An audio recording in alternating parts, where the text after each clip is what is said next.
In cities all across the country, vintage military aircraft sit quietly in museums, only to be admired from a distance by school kids and tourists. But this weekend, you have the rare opportunity to get an up-close look at some of these vintage birds like never before. WAAY 31's Marie Waxel joins us live from Folsom Field at Cullman Regional Airport. And Marie, you got a lot closer than most actually riding in that Mustang.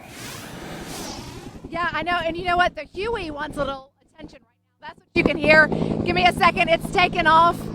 Hang on 1 second. It's going to go behind us. Okay. Gosh.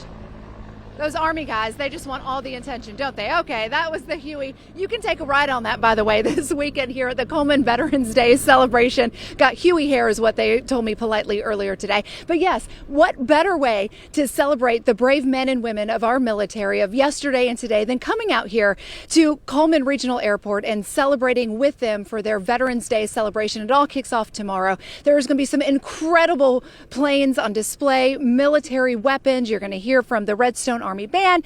If you were in Cullman today or maybe anywhere in North Alabama, you saw that iconic red nose.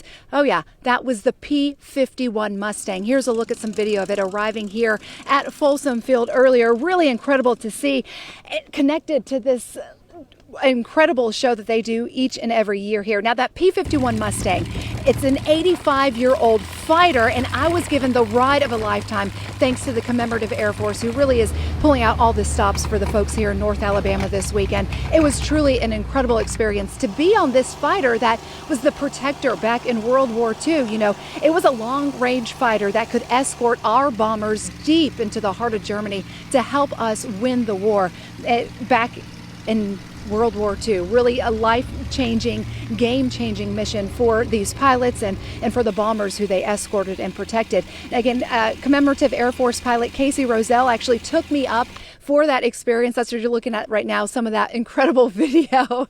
It was a lot of fun, and you can't help but just stop and put yourself into those shoes of those men who flew these planes so many years ago, how brave they were and what they were up against. It just really humbles you, and that's something that pilots with the Commemorative Air Force, like Casey says, something it never gets old.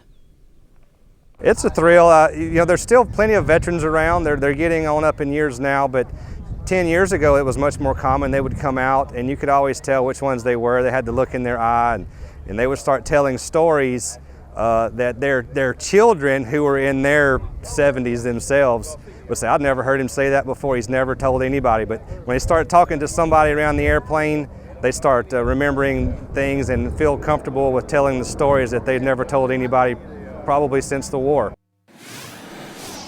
A weekend full of healing for some of these veterans, for education, for a lot of us young folks and even the younger kids. Fun for the entire family. The star of the weekend, too, the Flying Fortress, that B-17 arriving here just a short time ago. We will bring you a live look at that coming up at 5 o'clock. For now, reporting live in Cullman, Marie Waxel, WAAY 31 News.